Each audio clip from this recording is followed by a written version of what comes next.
지금 소개받은 한국공항공사의 정민철 부장입니다. 어디 가시면 꼭 한국항공공사라고 많이 말씀하셔서 공항을 운영하는 있는 기관이고요. 그 유해인과 균형 발전에 대해서 오늘 조금 소개를 드리려고 합니다. 그러니까 저희가 UAM, 에어택시, 하늘 나는 자동차를 실현 서비스 모델을 실현하기 위해서 노력하고 있는 기업인데요. 균형 발전이라고 하는 것을 곰곰이 한번 생각을 해봤습니다. 그 강의를 받고 소개를 해달라는 이야기를 듣고 해봤는데, 지역 균형 발전이라는 것은 사람이 많이 모이고 일자리가 많이 넘쳐서 행복하게 살 수 있게끔 만드는 지역을 만드는 게 아닐까라는 결론에 도달을 했는데요. 그럼 여기서 UM이라는 게 어떤 역할을 할 수 있을까?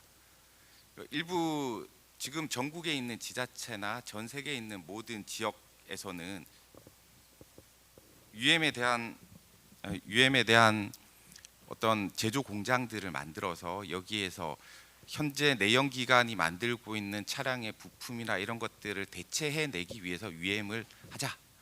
그래서 UM이 우리 지역에 들어오면, 공장이 들어오면 우리 지역이 균형 발전에 있어서 아주 좋은 발전이 될 거다라고 생각을 하고 지자체장님들이 많은 이런 말씀들을 하시는데요. 항공에 있어서 저희는 이제 항공을 계속 운영해왔던 기간에 있어서 지금 당장 공장을 한국에다가 만들어서 일자리를 만들기는 불가능합니다. 전 세계의 항공, 라이트 형제가 1903년에 비행기를 만들고 난 다음에 하늘을 이렇게 날아다니는 비행기들이 그냥 날아다녔을 건데, 어느 순간에 지상과 통신도 하고 지방 밑에 있는 지형을 알아보기 위한 내비게이션 시스템도 있어야 되고, 지상에서 그 비행기가 어디 있는지를 알기 위해서 서베일런스 감시 시설이라는 것도 있었어야 되는 것들이거든요. 그게 아이카오라는, 그러니까 유엔사나 민간 항공 기구에서 모든 표준들을 만들어 왔다는 거죠. 거기에 선두에 있는 기관들이, 미국에는 FA라는 미국 항공안전청, 유럽에는 이와사라는 유럽 항공안전청들이 그런 기준들을 만들어 왔습니다. 우리나라 자동차 부품은 대구 경북에 방금 제가 안 것처럼 많은 부품 소재 기업들이 있다라고 생각을 하지만, 항공에 관련된 부품 회사들은 우리나라엔 거의 없습니다. 왜냐하면 미국이나 유럽에서 항공 부품에 대한 인증을 받아야 되는데, 우리나라는 아무리 기술이 좋아도 비행기에 들어가는 볼트, 너트 하나를 제대로 못 만드는 게 아니라 제대로 달 수가 없습니다. 왜냐하면 미국이나 유럽에서 인증을 안 해주기 때문에 그렇습니다. 그러면 UM이라는 것들을 공장을 들어와서 여기서 바로 할 수 없는데, 그러면 우리는 어떻게 해야 되느냐? 우리나라에도 UM 기체를 만들겠다, 그러니까 에어택시 기체를 만들겠다라는 기업이 두 군데가 있죠. 현대자동차는 슈퍼널이라는 자회사를 미국에다 만들었습니다. 하나 시스템은 우리나라에 공장을 만드는 게 아니라 오버웨어라는 미국 회사에다가 투자를 해서 만들고 있습니다. 그 이유가 항공의 부품을 인증을 받지 못하기 때문에 앞서 있는 미국에 가서 만들고, 그 미국에서 성공을 해서 나중에 한국에 공장을 만들 수 있게끔 만들자라는 취지거든요. 그러면 우리는 어떻게 해야 되느냐? 지역 균형 발전을 위해서는 일단은 전 세계적으로 에어택시나 이런 것들에 대한 표준이 지금 없는 상태에서 조금이라도 빨리 서비스 모델을 가지고 우리는 어떻게 여기에서 서비스를 론칭을 하게 되면 거기에 따른 MRO, 그러니까 수리하는 것들과 부품 이런 것들 해서 결국에는 제조업의 일자리까지 우리나라가 따라오게 된다. 전 세계의 표준을 선도해 나가면서 서비스의 표준을 선도하면 제조업의 선도가 따라온다는 개념에서 UM을 접근해야 된다고 생각을 하고 있습니다. 아마도 대구시장님께서 저희 KUM 드림팀이라고 하는 한국공항공사와 SK텔레콤, 하나시스템 간의 MOU를 추진하셨고 10월 27일 디파에서 하셨는데, 아마 그런 의미를 대구에서 좀 먼저 추진해 달라는 의미라고 생각을 해주시면 되실 것 같고요. UM에 대해서 그런 의미를 보시고 UM에 대해서 UM이 과연 어떤 것인지와 지역 균형 발전에 어떤 효과가 있는지 간략하게 설명드리도록 하겠습니다. 아시겠지만 UM은 얼번 에어 모빌리티라고 얘기를 하는데요. 기존의 항공기는 높은 하늘을 날아다니고요, 들어오는 150m 미만의 하늘을 날아다니는데, 지금 헬기가 날아다니는 정도 약 300에서 600m, 영어로는 뭐 1000피트에서 2000피트라고 하는 것들이 국제 기준으로 되어 있는데 그 기준상으로서 날아다니는 헬기가 다니는 길에 날아다니는 그런 비행체 새로운 탈 것을 UAM이라 하고요. 그게 꼭 필요한 요소가 세 가지가 있습니다. 첫 번째는 안전한 항공기를 만들어야 됩니다. 두 번째로는 뜨고 내릴 수 있는 장소가 있어야 되고요. 세 번째로는 헬기처럼 얘를 관제 아니면은 교통 관리를 어떻게 해야 되는 세 가지 요소들이 꼭 필요한 요소가 되겠습니다. 항공기는 초기에는 얼번 에어 모빌리티라는 단어 지금은 좀 맞지 않습니다. 미국에서는 AAM 어드밴스드 에어 모빌리티, 유럽에서는 IAM 이노베이티브 에어 모빌리티라는 단어로 대체로 진화하고 있는데 왜 그러냐면 처음에는 드론이 하늘을 날아다니다 보니까 드론을 좀 키워서 이용하면 되겠다라는 개념의 멀티콥터형이 만들어졌고요. 두 번째로는 뜨는 프로펠러와 앞으로 전진하는 프로펠러를 달리 만들면 되겠다라는 리프트 앤 크루즈 형태가 만들어졌고 지금은 대부분 벡터 더 트러스트 프로펠러가 위로도 뜨고 앞으로도 가는 틸팅이 되는 걸로 바뀌고 있습니다. 이 틸팅이 되면 에너지 효율이 좋아지고 비행기가 커지고 비행기처럼 안정적으로 날개가 있기 때문에 멀리 가고 좀 더 오래 가고 멀리 갈 수 있는 게 되면서 UAM이란 단어 초기에 우버가 도심 내에서 30에서 한 40km 정도로 운항하기 위해서 목표로 만들었던 UAM이란 단어가 지금은 전 세계적으로 공용어로 쓰고 있지만 앞으로 2, 3년 이내에 다른 단어로 바뀔 거다. 멀리 가는 지역 간 이동, 리저널 에어 모빌리티, AAM, IAM 뭐 이런 단어들로 바뀌어 나갈 거라고 생각을 하고 있습니다.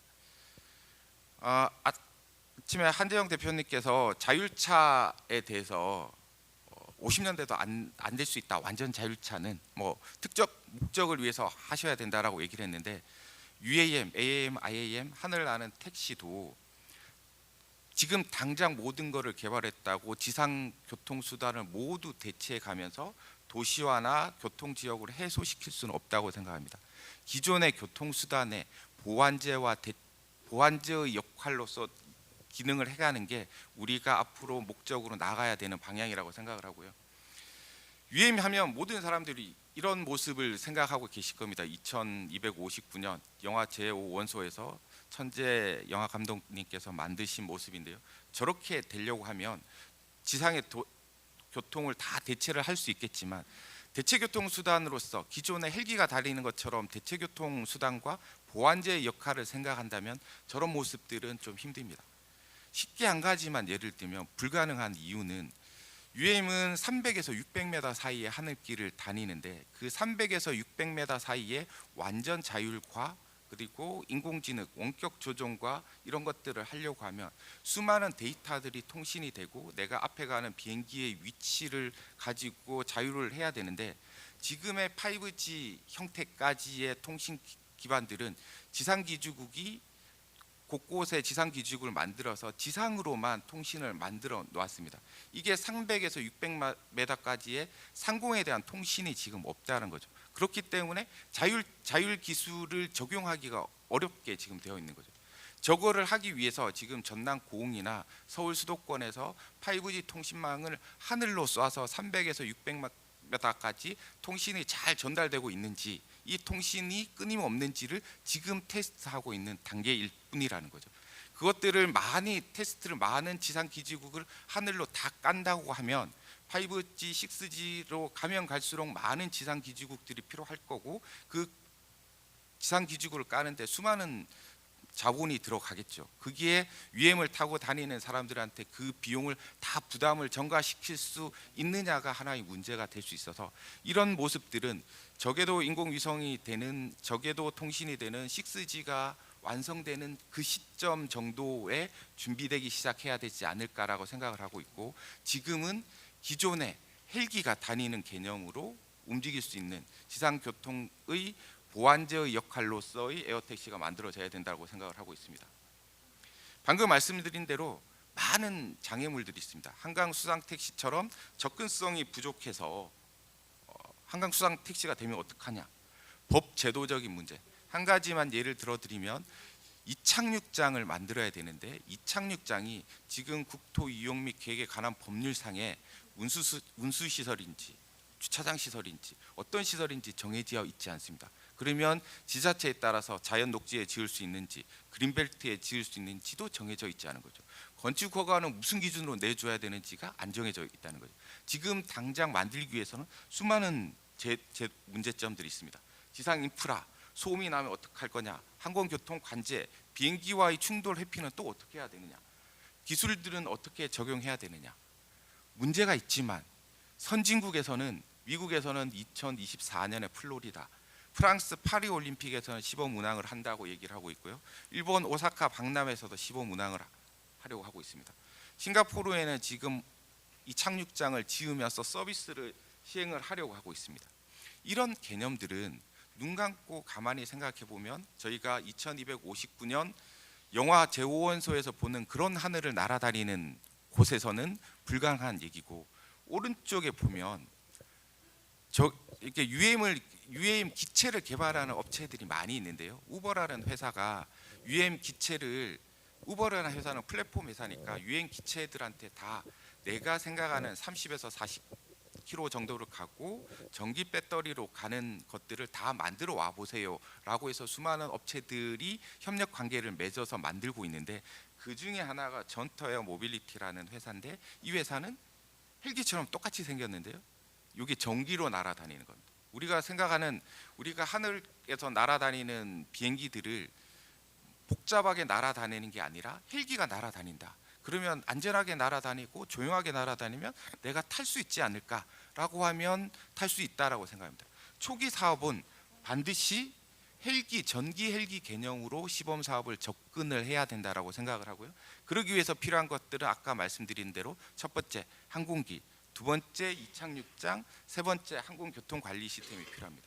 항공기는 지금 미국에서 인증의 문제, 그러니까 인증이라는 것이 새로운 항공기체가 만들어지기 때문에 FAA라는 4,000명 이상의 전문가들이 하나하나 요소에 대해서 문서화를 하는 기준, 그 기준들이 있어서 2023년 내지 4년인데 전 세계에서 지금 가장 빨리 가고 있는 업체는 누가 뭐래도 조비 에이비에이션이 될 거고요. 이런 안정된 기체를 미국에서 활용을 하는 것들을 쓰면 됩니다.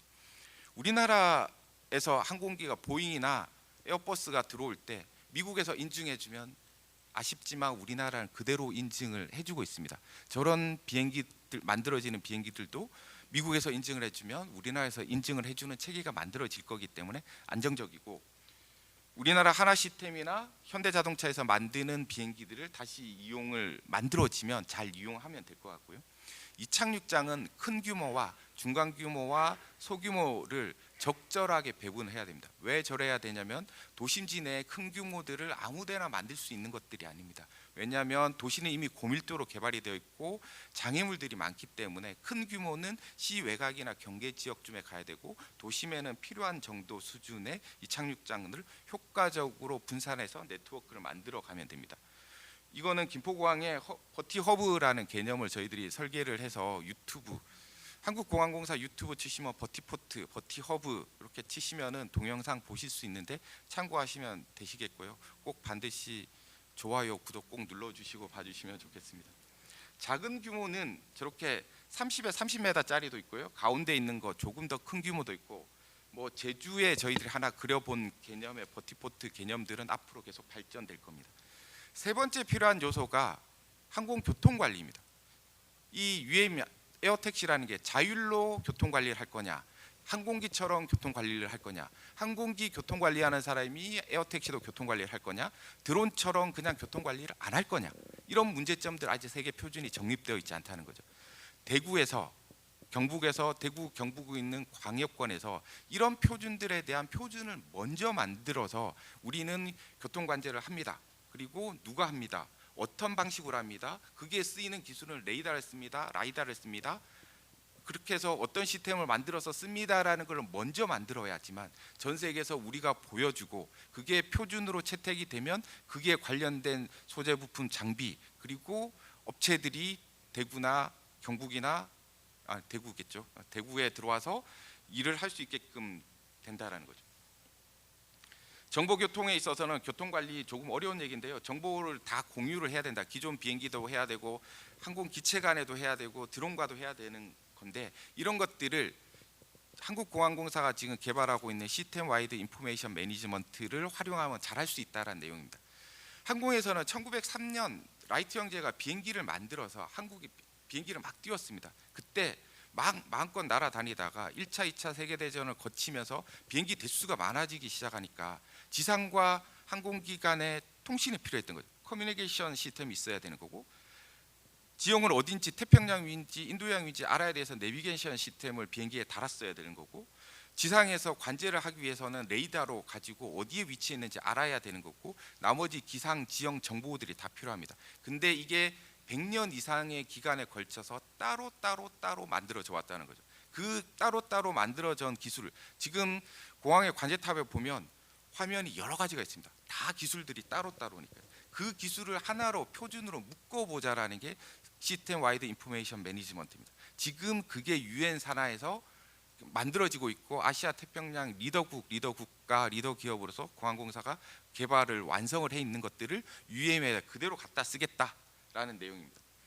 이 내용은 2021년 김포공항에서 독일의 볼로콥터라는 멀티콥터 형태의 유엔 기체를 가지고 기존의 항공기에 관제하는 화면 시스템 와이드 인포메이션 매니지먼트, 저기에 있는 그림들을 보면 가운데 활주로 상에 있는 것들은 그 항공기에 대한 정보들이고요. 그 옆쪽에 보면 지형, 기상, 위치 정보들을 다 넣어놓고 빨갛게 동그랗게 표시하는 그 볼로콥터라는 비행기가 저런 궤적으로 비행을 했었다. 그러면 비행기와 UM을 같이 관제할 수 있는 프로그램을 만들 수 있다라는 것을 보여드리는 예시이고요.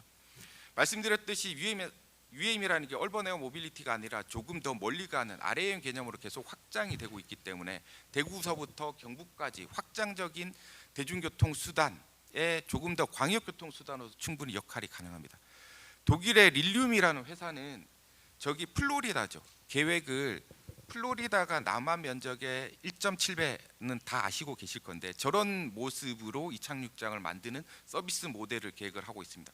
저기 위쪽에서 템파에서부터 저기 아래쪽까지 보면 서울에서 부산까지보다 먼 거리고, 앞으로 배터리 기술만 조금 더 전고체 배터리 등 배터리 기술만 발전되면 조금 더 멀리 갈 수 있는 이런 개념들로 발전되고, 앞으로 새롭게 지어지는 신공항에도 버티포트를 구축을 한다면 공항에 대한 접근 교통 체계를 만들라고 포인트 투 포인트 대구 광역 경북권의 훌륭한 관광 자원에 대한 새로운 접근을 만들 수 있는 새로운 훌륭한 교통 수단이 될 거란 거죠.